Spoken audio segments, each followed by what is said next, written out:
Greetings, YouTube. Danny Staten here, and I'm continuing my look through VHS Classics. In my last video, I covered quite a few movies. You'll have to look that up if you want to see what I covered. I found a big pile of crap I didn't like, and I got a new place opened up for the crap that I'm probably not going to like in this one. I found a few movies I thought were pretty good, and I had 4 really classic good movies. Of all the ones I went through last time, I'm hoping to get a better score this time. So sit back, relax, and hang with me while I check out some VHS classics and some not-so-classics. That's right, I found a copy of The River Wild, a movie with Kevin Bacon. And if you know anything, I can't stand Kevin Bacon. I don't think I even watched this piece of crap. I guarantee you, I bought this movie, and then I realized Kevin Bacon was in it, and I throwed it in the box and never watched it. Has anybody ever seen A River Wild? If you've seen A River Wild, let me know in the comments below if it was any good. I prefer a good copy of Up the Creek myself. I just threw it up in my mouth. This box is not off to a good start as I get the second piece of garbage, The King and I. This could be the only movie Yul Brynner made that I really didn't like. Oh, good gravy. Dismal garbage. The King and I. Now, here's a good old movie called Gunfight at the OK Corral. Have you ever seen Gunfight at the OK Corral? Guess what? It's about a gunfight at the OK Corral. That's right, cowboys shoot it up. Wide open family take on the Clantons at the OK Corral. Hey, I think when I originally saw this movie, I think it was in black and white. Was it in black and white? Maybe I saw it on a black and white TV. But I'm pretty sure I never threw the VHS in a machine. I just wound up with it for some reason. Now, this is a true classic that I love. It's Jack and the Beanstalk. But it's not just any Jack and the Beanstalk. It's the Bleeding Abbott and Costello version. Bud Abbott and Lou Costello take on our favorite stories of our childhood in this collector's edition of Jack and the Beanstalk starring Bud Abbott and Lou Costello. Truly a masterpiece of comedy. Another movie I have no memory of its existence. An all-star cast, apparently, stars in 2 Days in the Valley. For some reason, I really want to watch 2 Days in the Valley. I'm going to put this movie on my watch list for some reason. And nothing could be better than spending 2 days in the valley, apparently. Oh. Hey, another good one. Hey, I'm going to be up to maybe 5 as I find the others. With Nicole Kidman, a ghostly tale of intrigue. This is one I'm not going to spoil the ending, but the ending will blow you away when you find out who the ghostly intruders are in The Others. If you've seen The Others, let me know in the comments below. I have no earthly clue what this is. Girls in foster care, apparently. If you know anything about this movie, you can leave them in the comments below, because I never heard of this piece of crap. I found a copy of the romantic comedy, A Smile Like Yours, that I have no doubt belonged to my ex-wife that passed away, because I would never own a dismal piece of crap like this. Especially not movies with plans for Danny. It's got plans for me. And I got plans to throw this one in a pile of crap. Don't to make plans for Danny. To the garbage pile with you. Oh, good God, a little Lulu cartoon. I had kids. Daffy Duck. I had kids. Oh, good God, I found a copy of Pinocchio. Tell another lie, Pinocchio. I hope it's not that version. It may be that version. Oh, good Lord, his nose looks like a beep. Anybody ever see Pinocchio? So the mystery is in The Adventures of Pinocchio. It's high in the blue hell they got Martin Landau to play in this piece of crap. Next, I had kids. Oh, good God. It's Happily Ever After, starring Drew Barrymore. God, you know what I really don't like in the world today is how much I actually like this movie, this retelling of Cinderella. I have to chalk it up to being a really big Drew Barrymore fan because it's really not a good movie, but I like it. It's the retelling of Cinderella as Drew Barrymore gets the best of her wicked stepmothers. Lethal Weapon Part 4. Good gravy. It's Mel Gibson, Danny Glover, Joe Pesci, and Chris Rock and Jet Li in Lethal Weapon 4. Probably the worst of all the Lethal Weapon movies, maybe. Once again, I know it's probably the worst of the Lethal Weapon movies, but I have nothing for love for all these Lethal Weapon movies. They're from my youth, and I thought they were excellent fun and a good watch.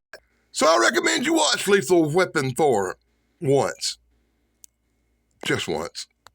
Winona Ryder, Whoopi Goldberg, starring Girl Interrupted. And once again, let me point out, I had kids. I also have no clue where this movie come from or how on earth I wound up with a copy of this dismal piece of garbage.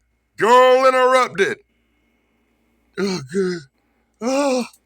Wow, here's one from my girl Sarah out in California. You know, my flock is everywhere, the producer of our really cool show on Sunday. You can see me in Thrash Pondo Ponds every Sunday at 7 p.m. Eastern as Thrash and Dan Save the World. This week we're talking comedy movies with our girl Sarah. And I know she'll love this one. It's an original copy of David Bowie in Labyrinth, which is much better than the comic books I reviewed for Labyrinth recently. Look, the comic book reviews up on the Daily Dan blog. You'll find them dreadful. But overall, a classic movie that I really enjoyed a lot that time I saw it back in the day. Check it out. It's Jim Carrey and Liar Liar. And I'd be a liar liar if I said I thought this movie was good. Jim Carrey cannot tell a lie in the movie Liar Liar. Funny movie, but not one of my favorites by a long shot. But it does have an appearance by Jennifer Tilly in it, which makes it worth sitting through. I guess I hit the Jim Carrey section because I found Ace Ventura: When Nature Calls, the even horrible second edition of Ace Ventura. It's even worse than the first one. You have to really be a Jim Carrey fan to enjoy his warped sense of humor. I'm not a real big Jim Carrey fan, so this movie to me is so okay. I watched it once, I laughed, but I never want to see it again. I don't even want to talk about Beauty and the Beast. I had kids, that's why I have this piece of crap. I probably bought this because it said Pandora's Box on it. I have no bloody clue what this is. I have no bloody clue where this come from. I have no clue why I would even own a copy of this. The underworld of sex clubs comes to life. Yeah, I think I know why I bought it now. I wonder why I never watched it. Brad Pitt and Anthony Hopkins in this tragic love story, Legends of the Fall. Another dismal nightmare I don't know why I own and have probably never seen. I'm assuming that some of my wife that passed away's movies survived stuff I would never watch. Talking of dismal pieces of crap, me and Tug, the unapologetic geek, over on his show last week, we're talking about Field of Dreams. You know, an exciting movie where somebody builds a baseball field in a cornfield and waits on ghosts to show up. Dismal, stupid, and boring Field of Dreams. You know, sadly, back in the day, I think I actually liked this movie a little bit. That's why I probably own a copy. Yeah, it's true. Kevin Costner and Danny Glover in one of the best westerns of our time. I found a truly classic one. It's Silverado. You know, now that I think about it, this would probably be on my top 5 of all-time favorite western movies. I hadn't seen Silverado in a long time, but I recommend you give it another watch because I know I am.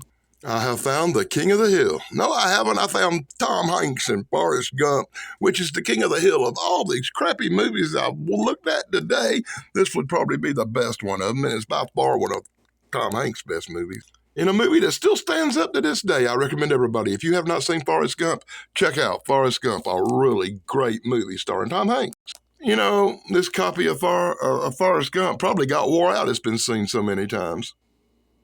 And as we get down to the bottom of the video, the last few movies in the box, I found 3 Men and a Baby, this really, really cute movie with Ted Danson, Tom Selleck, and Gutenberg. Oh, good Lord. Yeah, I watched 3 Men and a Baby, and I thought it was funny. But once again, let me point out the fact. I had kids, and a lot of these movies were probably stuff that they watched. Great Scots, it's a double VHS set. That's something you don't see very often. It's the only one I've seen so far, I think. It's Stephen King's Storm of the Century, which I apparently bought for $3 at a flea market or something. Yeah, I wonder if it plays. I don't ever remember sticking it in. I had it on DVD. As a matter of fact, I still got the DVD copies that I watched a few years ago. So evil walks in with the storm in Storm of the Century. Have you seen Stephen King's Storm of the Century? If you want to hear the really cool audio book, go to Stephen King Book Club on YouTube. They got a really wonderful, really long 10-hour copy of Storm of the Century over there for you to listen to. And signaling the apocalypse. The apocalyptic ending of my video, apparently, as this is the last movie in the box. Say, the box is empty except for a cover of some VHS down there. Hey, I found another one on the side. Hold on. Yeah, it's the seventh sign, the apocalyptic ending. Jesus has returned. He's breaking seals. Demi Moore's worried. It's the seventh sign. And it's a movie that I really enjoy and I really like a lot. And I recommend you should check out The Seventh Sign. And I have saved the best for last, apparently, as I have found an original copy of Arnold Schwarzenegger in his first big hit. The Terminator, the cyborg from the future that's come back to eliminate Sarah Connor. In what is probably one of the greatest movies of all time, Arnold Schwarzenegger stars in The Terminator. And I can't think of a better movie to finish this video with than The Terminator, the greatest Arnold Schwarzenegger film of all time, one of the biggest hits of all time. Let me know what you think in the comments below about these incredible pile of movies we've checked out over these last couple of videos. Actually, if you go back, you'll find quite a few of these videos where I've been checking out VHSs lately, so be sure to check them out. And until next time, Danny Staton, checking out VHSs, good and bad, here on the Danny Staton channel. Blog over, dudes.